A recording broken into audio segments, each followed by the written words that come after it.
안녕하세요. 안녕하세요. 빌딩 부자로 가는 길 빌딩 로드 오동엽입니다.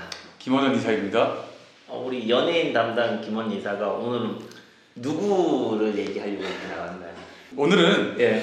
다른 사례가 아니라 예. 또 연예인만 하다 보니 제가 이렇게 잡지에 결론은 근데 지자랑하려고. 제가 원래 알던 기자님이 있어요. 그래서 여성조선 10월호에 이제 제가 직접 인터뷰를 했습니다. 여기 보이시나요? 본인 사진 잘 나왔네. 그쵸. 사진 많이 찍더라고요. 자, 그래서 오늘은 어떤 얘기합니까? 오늘은 연예인이 아니라 저희 투자 사례 분석이 있어요. 실제 저희가 중계를 했던 사례를 토대로 이 사례에 대해서 저희가 좀 책에는 다 담지 못하는 내용을 제가 좀 직접 해드리고 싶어서 나왔습니다. 그럼 어떤 사례인지 좀 간략하게 정리해서 얘기 한번 해줘요. 저희가 흔히 좀 많이 지나가면서 보는 건물들인데 두 개의 필지 위에 이렇게 하나의 건물이 이렇게 붙어 있는 거죠. 이렇게 딱 그 땅은 다르고 쌍둥이 같은 뭐 그런 느낌인가요? 그렇죠. 실제 매수자분께서는 하나만 이제 저만 원했고 난 버림받는 거야. 그렇죠. 얘는 필요 없고 이제 얘만 필요한 상황에 저희가 실제 이제 소유주분을 컨택을 해서 샴쌍둥이를 분리 수술을 시켰죠. 네. 근데 그런 형태의 건물이 왜 이제 흔히 보이냐면 대로변은 좀 큼직큼직한 건물들이 지어지길 바라는데 땅이 대략적으로 뭐 80평밖에 안 돼요. 그럼 80평에다 건물 지으면 너무나 작은 건물이 대로변이 나타나니까 그때 건축허가를 내줄 때 바로 옆에 있는 80평하고 같이 묶어서 160평이 건물이 지어지면은 건축허가를 내주겠다. 그쵸. 옛날에 진행했던, 지금은 그렇게 안 합니다. 지금은 아예 그냥 공동 개발로 해서 그냥 같이 지어라 이런 건데 같이 짓는 게 약간 달랐죠. 그쵸. 그죠? 그래서 그 땅 위에 건물을 짓고 왼쪽으로 고객이 올라가면은 내 건물에 있는 임차인을 찾아오는 고객. 그렇죠. 오른쪽으로 고객이 올라가면은 김원 이사가 가지고 있는 건물에 찾아오는 고객. 그쵸. 뭐 이런 개념이었죠. 그래서 가운데 통로를 두기도 하고 양쪽 끝에 통로를 두기도 하고 네, 뭐 그런 맞습니다. 식으로 많이 지었는데 이게 20년, 30년 지나면서 노후화되니까 그거 다시 이제 재건축을 해야 되는데 그때 어떻게 했었나? 그렇죠. 뭐 두 분이 같이 팔면은 같이 사서 지으면 되는데 한 분은 안 팔고 한 분만 팔고 이러면 좀 얘기가 달라지니까 그죠? 그래서 뭐 그런 사례의 어떤 매매 사례입니다. 이 사례를 저희가 뭐 당연히 실소유주를 찾아가서 들은 얘기죠. 이렇게 A 필지와 B 필지 선친분들께서 지인이셨어요. 근데 이제 문제가 이게 대대손손 이 건물이 증여가 되고 되면서 그렇죠. 상속이 되면서 이제는 이해관계가 없는 사이가 돼버렸죠. 얼굴 한 번도 안 보는 사람들이 그렇죠. 이제 중이 돼버리니까. 근데 실제로 뭐 양측 다 뭐 따로 개발의 의지가 없었고 이제 뭐 매각을 하는데도 오히려 더 걸림돌이 되는 상황이었죠. 이 A 부지는 있는 현 상태 그대로 매매가 됐습니다. 근데 이 B 부지를 매입하시겠다는 분께서는 사옥을 신축을 해야 하는 상황이었기 때문에 이제 당연히 분리를 해야죠. 근데 이게 두부 자르듯이 딱 자를 수가 없잖아요. 건축물이라는 그쵸, 게. 그쵸. 뭐 철거하다 보면 진동이 넘어갈 수도 있고 그쵸. 아니면 뭐 균열이 옆집에 생길 수도 있고 그런 문제들이 있는데 그런 것들을 어떻게 해결합니까? 그리고 또 이렇게 됐으면 대출이 또 나오는 것도 영향을 받지 않나요? 그렇죠. 좀 봤습니다. 근데 가장 중요한 건 뭐냐면 이 건물에서 이 건물을 넘어갈 수 있냐 없냐의 문제가 가장 커요. 실제 외관상에는 붙어 있지만 안에 내부에는 단절된 따로 전용 공간이 있는 거죠. 그런 경우에는 오히려 좀 더 수월합니다. 그나마 다행이다. 그렇죠. 그나마 다행이다. 근데 아까 처음에 말씀하셨던 것처럼 주코어 이제 주 계단이 가운데 공용으로 같이 쓰고 있는 건물이거나 아니면 실제로 주출입구는 따로 있지만 이 건물을 통해서 이 건물로 이동을 할 수 있냐 없냐. 근데 이 건물은 그나마 난이도가 낮았어요. 실제로 분리된 공간들을 사용을 하고 있었고 주 코어도 다른 상황이었습니다.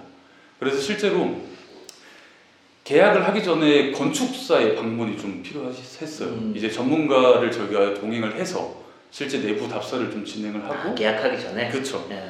실제로 이거를 공사를 할 수 있냐 없냐 그 벽 두께도 중요할 테고 당연히 이 벽이 기대에 있으니 여기를 허물어서 분리를 시키면 이격을 시키면 지지대가 없는 상황이기 때문에 또 구조 보강을 좀 해줘야 되는 상황이었습니다. 그래서 저희가 이제 매입을 원하시는 부지의 소유자도 컨택을 했지만 옆집 소유자분도 저희가 찾아갔습니다. 이렇게 할 건데 그쵸. 양해를 해주실 거냐? 그렇죠. 근데 너무나 상황이 좋았던 게 이쪽 분도 지금 당장은 아니지만 이 건물을 밸류업하기 위해서 리모델링 또는 리모델링. 신축을 고려하고 계셨어요. 그렇기 때문에 서로 협의를 해서 리모델링을 하면서 조금 더 구조 보강을 이쪽에서 좀 도와주고 중개 입장에서는 난항이 뭐냐면 매도자가 한 명이 아니라 두 명인 거죠. 두 팀인 거죠. 맞습니다. 옆집에 가서 사정하고 매도자한테 가가지고 또 사정하고 어쨌든 뭐 결국엔 했는데. 그렇죠. 이 소유주가 뭐 매각을 하니 안 하니까 중요한 게 아니죠. 이 분이 동의를 안 해주면 이 건물은 쓸모없는 이 매수자 입장에서 그렇죠. 전혀 사용을 할 수 없는 건물이기 때문에 협의가 미리 이루어져야 되는 부분이었고요. 그리고 뭐 매도인 분도 총 8분이었어요.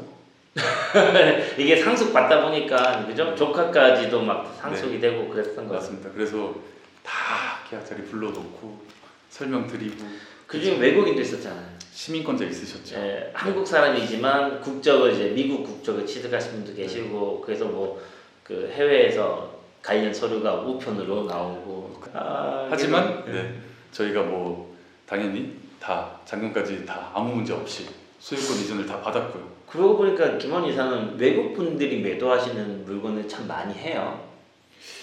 이게 잘 사는 동네를 하다 보니 그럼 다음에는 우리 그런 내용도 좀 얘기하면 좋겠네요. 그쵸. 뭐 그런 저희가 뭐 법무사까지는 아니지만 워낙 많은 케이스 바이 케이스를 하다 보니 거의 다 알아요. 뭐 어떤 게 필요하고 뭐 대사관에 방문해서 어느 정도의 기간이 걸리고 그런 것들. 자, 그러면 다음에는 그런 영상을 준비해서 업로드하기로 하고요. 자, 이렇게 붙어 있는 건물을 중개하기 위해서는 첫 번째 연결된 통로가 있냐 없냐에 따라 가지고 그렇죠. 또 내용이 좀 달라지는 부분이 있고요. 네. 두 번째, 꼭 매입하기 전에 건축 설계사를 대동해서 내가 이 건물을 매입해서 진행하기 위해서 어떤 것들을 좀 주의해야 되는지 미리 사전에 체크해야 된다. 그럼 세 번째가 붙어 있는 그 소유주까지도 뭐 만나거나 이해관계에 충돌이 없게끔 조율을 해야 된다. 즉 매도자가 한 팀이 더 있다. 라고 생각하는 거. 그렇죠. 요 세 가지 외에 또 주의할 점 있나요? 뭐 추가로 말씀드리면 대출에 대한 얘기. 이게 아까 말씀드렸던 것처럼 주출 입구를 공용으로 쓰고 같이 쓰고 있거나 그리고 이 건물에서 이 상대편 건물로 이동이 가능한 건물을 가지고 계시다면 이게 담보 제공 동의를 받아야 돼요. 주 건축물 대장에 따로 등재가 돼 있냐 아니면 내재돼 있냐도 굉장히 중요합니다. 건축 대장을 봐야 되겠네요. 그렇죠. 건축물 대장을 봐야 돼요. 건축 대장이 하나로 묶여서 나오냐, 별도로 구분되어서 나오냐. 그렇죠. 그것도 가장 중요하고요. 만약에 최근에는 주출 입구가 다르고 이동이 불가능하다면 건축물 대장 표시 점정을 신청을 할 수가 있어요. 실제로. 그렇기 때문에 미리 건축물 대장을 변경을 하는 것도 좀 수월하게 가는 방법 중에 하나입니다. 그러면 대출이 만약에 안 된다라고 하면은 설계사 통해서 이걸 분리시키거나 건축 대장을 바꿀 수 있는지 체크해가지고 바뀌고 난 다음에 대출을 다시 체크하고 매입을 검토해야 되겠네요. 그렇죠. 담보 대출이 전혀 불가능한 건 아닙니다. 이게 담보 제공을 안 해주면 당연히 내 건축물과 내 토지에 대해서만 조금 담보력이 좀 깎이긴 해요. 그 부분이 좀 있다는 거. 뭐 자세한 얘기는 은행과 말씀해 보시면 될 것 같습니다. 자, 오늘은 두 필지의 건물이 같이 올라가서 붙어 있는 이렇게 붙어 있는 건물을 한쪽만 매입을 하는 방법에 대해서 그리고 또 그 사례에 대한 얘기를 드렸고요. 어쨌든 그 건축주분이 아직도 신축 공사 중이신데 완공되고 나면은 566TV 한번 출연해서 내가 경험했던 그렇죠. 것들을 쭉 다 얘기해 준다고 하시니까 네. 그때 다시 한번 또 얘기 드리도록 하겠습니다. 오늘 영상이 도움이 되셨으면 좋아요, 구독, 댓글 부탁드리겠습니다. 오늘 영상 이만 마치도록 하겠습니다. 감사합니다. 감사합니다.